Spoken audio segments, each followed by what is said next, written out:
नरसिंह रमेश कृपाजलदे सुरवैर्हिरण्यविदारणतः नरलोकहितार्तरतत्सततं विजयी भव यादगिरीश विभो करुणारसपूरविधेयतया सुरबालकबाधनिवारणतः सममेव विदारितवानसुरं विजयी भव यादगिरीश विभो नरकेसरिरूपनिरूपणतः सुरशेखररूपनिरूपकता गमयन् शमयन् नरलोकरुचं विजयी भव यादगिरीश विभो जनताभिमतार्पणशीलपते भवभीतसमुद्धरनैकमते सुरनायकनायकलोकपते विजयी भव यादगिरीश विभो नरलोकभयानकरूपमिदं प्रथितं रचयन् नरलोकभिया सकलस्य तु शान्तिकरोऽभिमतः विजयी भव यादगिरीश विभो अवतार गणेष्वति चित्रपदं नरकेसरिमिश्रितरूपमिदं प्रकटीकुरुते घटिते घटनां तव दिव्यविधां नरसिंह विभो करुणाकलया किल लोकमिदं सकलार्थसमृद्धिरमाभरणम् कलयञ्जनिकारणकारणभो विजयी भव यादगिरीश विभो पिता श्री नृसिंह विभुः श्री नृसिंह गतिः श्री नृसिंह धनं श्री नृसिंहः भजे श्री नृसिंहं भजे श्री नृसिंहं नृसिंहं भजे यादशैलीशमीशम् न मे ज्ञानमात्यन्तिको भक्तिभावः न मे साधुचर्या त्वमेवासि सर्वम् न मे ज्ञानमात्यन्तिको भक्तिभावः न मे साधुचर्या त्वमेवासि सर्वम् इतीवापि विश्वास ऐषः त्वदीय त्वदीयोऽप्यहं सर्वमेवं त्वदीयम् त्वदीये समस्ते मदीयत्वभावात् चिरात् संहृतात् मोहितो नाथ सत्यम् इदानीं तु लक्ष्मी ससेवा विशेषात् निरस्तं हि मे मोहजातं समस्तम्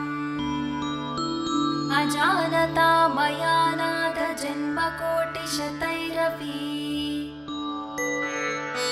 कृतानि सर्वपापानि क्षन्तव्यानि दयामय।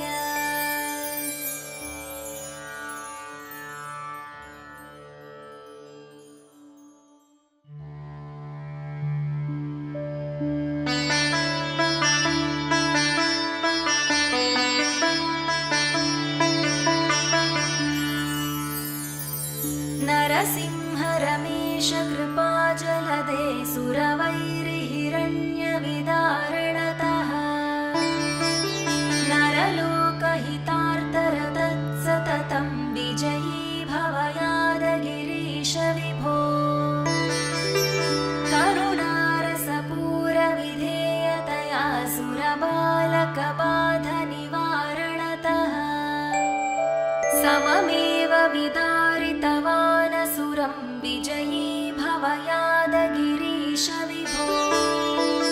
नरकेसरिरूपनिरूपणतः सुरशेखररूपनिरूपकता गमयन् शमयन् नरलोकरुचं विजयी भव यादगिरीश विभो जनताभिमतार्पणशीलपते भवभीतसमुद्धर समुद्धरनैकमते सुरनायक नायक लोकपते विजयी भव यादगिरीश विभो नरलोकभयानकरूपमिदं प्रतितं रचयन् नरलोकभिया सकलस्य तु शान्तिकरोऽभिमतः विजयी भव यादगिरीश विभो अवतार गणेष्वति चित्रपदं नरकेसरिमिश्रितरूपमिदम् प्रकटीकुरुते घटिते घटनां तव दिव्यविधां नरसिंह विभो करुणाकलया किल लोकमिदं सकलार्थसमृद्धिरमाभरणम्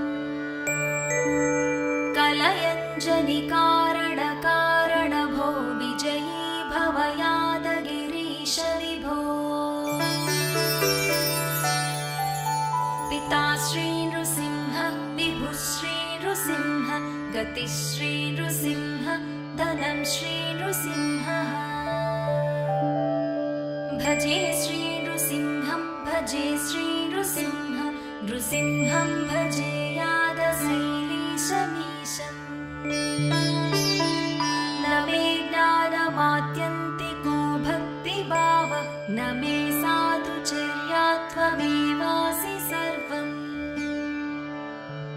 न मे ज्ञानमात्यन्तिको भक्तिभावः न मे साधुचर्या त्वमेवासि सर्वम् इतीवापि विश्वास ऐषः त्वदीय त्वदीयोऽप्यहं सर्वमेवं त्वदीयम् त्वदीये समस्ते मदीयत्वभावात् चिरात् संहृतात् मोहितो नाथ सत्यम् इदानीं तु लक्ष्मी ससेवा विशेषात् निरस्तं हि मे मोहजातं समस्तम् अजानता मया नाथ जन्मकोटिशतैरपि कृतानि सर्वपापानि क्षन्तव्यानि दयामय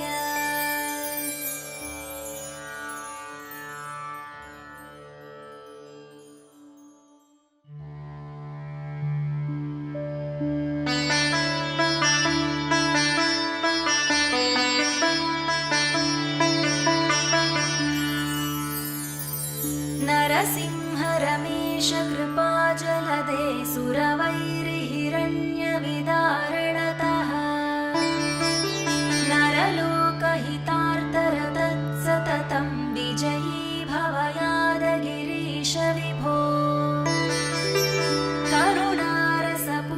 करुणारसपूरविधेयतया सुरबालकबाधनिवारणतः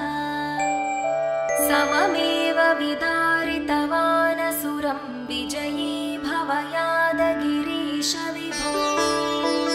नरकेसरिरूपनिरूपणतः सुरशेखररूपनिरूपकता गमयन् शमयन् नरलोकरुचं विजयी भव यादगिरीश विभो जनताभिमतार्पणशीलपते भवभीतसमुद्धरनैकमते सुरनायक नायक लोकपते विजयी भव यादगिरीश विभो नरलोकभयानकरूपमिदं प्रतितं रचयन् नरलोकभिया सकलस्य तु शान्तिकरोऽभिमतः विजयी भव यादगिरीश विभो अवतार गणेष्वति चित्रपदं नरकेसरिमिश्रितरूपमिदम् प्रकटीकुरुते घटिते घटनां तव दिव्यविधां नरसिंह विभो करुणाकलया किल लोकमिदं सकलार्थसमृद्धिरमाभरणम् कलयञ्जनिकारणकारणभो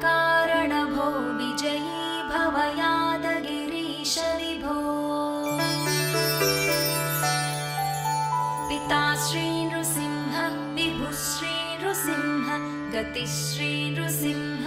धनं श्रीनृसिंहः भजे श्रीनृसिंहं भजे श्रीनृसिंह नृसिंहं भजे यादशैलीशमीशम् न मे ज्ञानमात्यन्तिको भक्तिभावः न मे साधुचर्या त्वमेवासि सर्वम् न मे ज्ञानमात्यन्तिको भक्तिभावः न मे साधुचर्या त्वमेवासि सर्वम्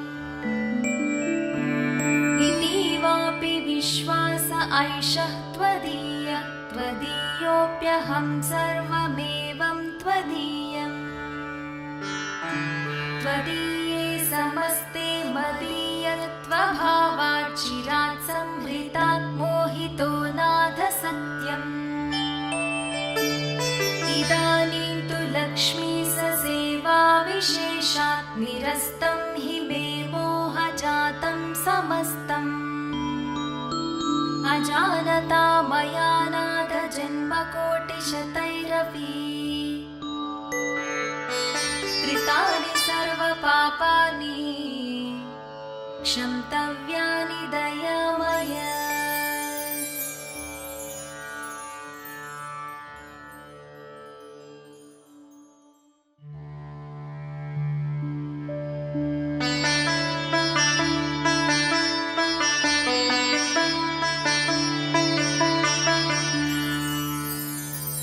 नरसिंह रमेश कृपाजलदे सुरवैरिहिरण्यविदारणतः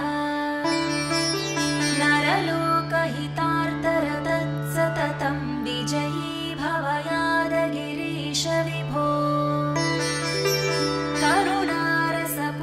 करुणारसपूरविधेयतया सुरबालकबाधनिवारणतः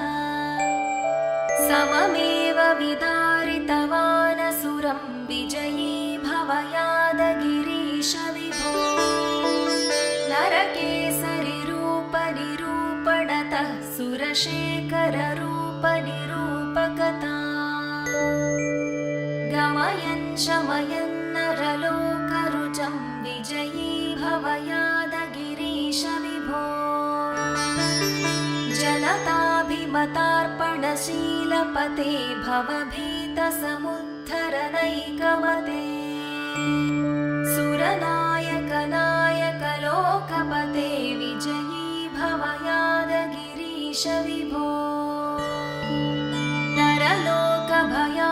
नरलोकभयानकरूपमिदं प्रतितं रचयन् नरलोकभिया सकलस्य तु शान्तिकरोऽभिमतः विजयी भव यादगिरीश विभो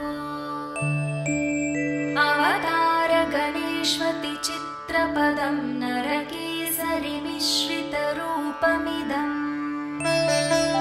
प्रकटीकुरुते घटिते घटनां तव दिव्यविधां नरसिंह विभो करुणाकलया किल लोकमिदं सकलार्थसमृद्धिरमाभरणम् कलयञ्जनिकारणकारणभो विजयी भव यादगिरीश विभो पिता श्रीनृसिंह विभुः श्रीनृसिंह गतिः श्रीनृसिंह धनं श्रीनृसिंहः भजे श्रीनृसिंहं भजे श्रीनृसिंह नृसिंहं भजे यादशैलीशमीशम् न मे ज्ञानमात्यन्तिको भक्तिभावः न मे साधुचर्या त्वमेवासि सर्वम्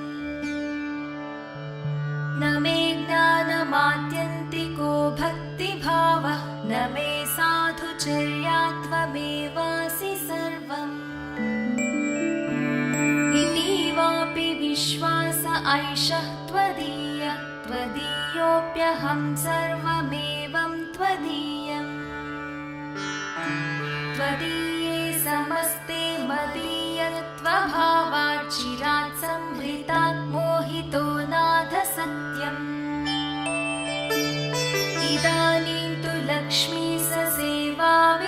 विशेषात् निरस्तं हि मे मोहजातं समस्तम् अजानता मया नाथ जन्मकोटिशतैरपि कृतानि सर्वपापानि क्षन्तव्यानि दयामय।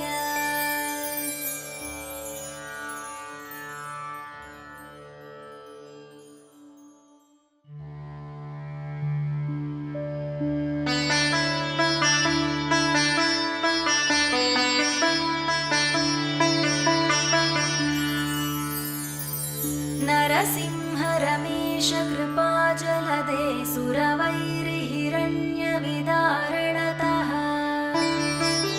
नरलोकहितार्थरतत्सततं विजयी भवयादगिरीश विभो करुणारसपूरविधेयतया सुरबालकबाधनिवारणतः सममेव विदारितवानसुरं विजयी भवयादगिरीश विभो नरकेसरिरूपनिरूपणतः सुरशेखररूपनिरूपकता गमयन् शमयन् नरलोकरुचं विजयी भवयादगिरीश विभो जनताभिमतार्पणशीलपते भवभीतसमुद्धरनैकमते सुरनायकनायकलोकपते विजयी भवयादगिरीश विभो नरलोकभयानकरूपमिदं प्रतितं रचयन् नरलोकभिया सकलस्य तु शान्तिकरोऽभिमतः विजयी भवयादगिरीश विभो अवतारगणेष्वति चित्रपदं नरकेसरिमिश्रितरूपमिदम् प्रकटीकुरुते घटिते घटनां तव दिव्यविधां नरसिंह विभो करुणाकलया किल लोकमिदं सकलार्थसमृद्धिरमाभरणम् कलयञ्जनिकारणकारणभो विजयी भवयादगिरीश विभो पिता श्री नृसिंह विभुः श्री नृसिंह गतिः श्री नृसिंह धनं श्री नृसिंहः भजे श्री नृसिंहं भजे श्री नृसिंह नृसिंहं भजे यादशैलीशमीशम् न मे ज्ञानमात्यन्तिको भक्तिभावः न मे साधुचर्या त्वमेवासि सर्वम् न मे ज्ञानमात्यन्तिको भक्तिभावः न मे साधुचर्या त्वमेवासि सर्वम् इतीवापि विश्वास ऐषः त्वदीय त्वदीयोऽप्यहं सर्वमेवं त्वदीयम् त्वदीये समस्ते मदीयत्वभावात् चिरात् संहृतात् मोहितो नाथ सत्यम् इदानीं तु लक्ष्मी सेवा विशेषात् निरस्तं हि मे मोहजातं समस्तम् अजानता मया नाथ जन्मकोटिशतैरपि कृतानि सर्वपापानि क्षन्तव्यानि दयामय।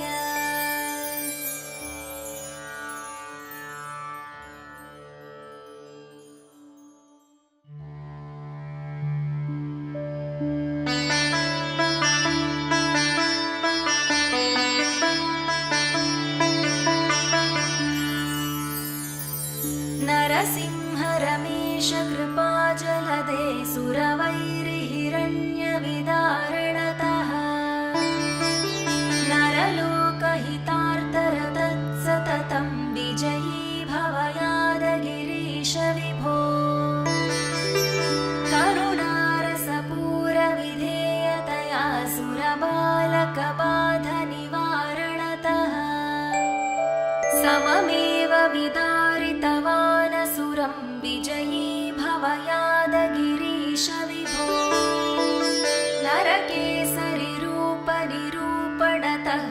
सुरशेखररूपनिरूपकता गमयन् शमयन् नरलोकरुचं विजयी भवयादगिरीश विभो जनताभिमतार्पणशीलपते भवभीतसमुद्धरनैकमते सुरनायकनायकलोकपते विजयी भवयादगिरीश विभो नरलोकभयानकरूपमिदं प्रतितं रचयन् नरलोकभिया सकलस्य तु शान्तिकरोऽभिमतः विजयी भवयादगिरीश विभो अवतार गणेष्वति चित्रपदं नरकेसरिमिश्रितरूपमिदं प्रकटीकुरुते घटिते घटनां तव दिव्यविधां नरसिंह विभो करुणाकलया किल लोकमिदं सकलार्थसमृद्धिरमाभरणम् कलयञ्जनिकारणकारणभो विजयी भवयादगिरीश विभो पिता श्री नृसिंह विभुः श्री नृसिंह गतिः श्री नृसिंह धनं श्री नृसिंहः भजे श्री नृसिंहं भजे श्री नृसिंह नृसिंहं भजे यादशैलीशमीशम् न मे ज्ञानमात्यन्तिको भक्तिभावः न मे साधुचर्या त्वमेवासि सर्वम्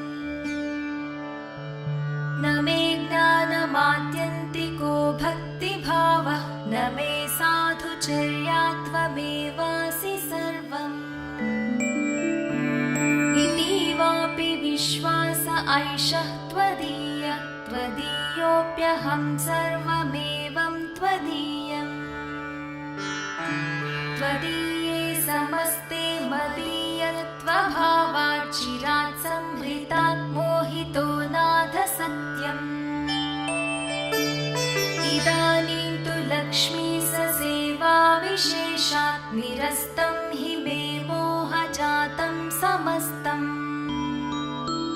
अजानता मया नाथ जन्मकोटिशतैरपि कृतानि सर्वपापानि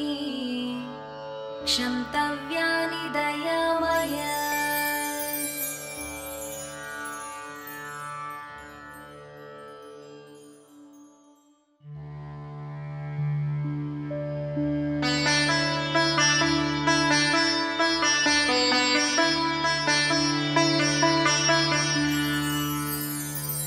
नरसिंह रमेश कृपाजलदे सुरवैरिहिरण्यविदारणतः नरलोकहितार्थरतत्सततं विजयी भवयादगिरीश विभो करुणारसपूरविधेयतया सुरबालकबाधनिवारणतः सममेव विदारितवानसुरं विजयी भवयादगिरीश विभो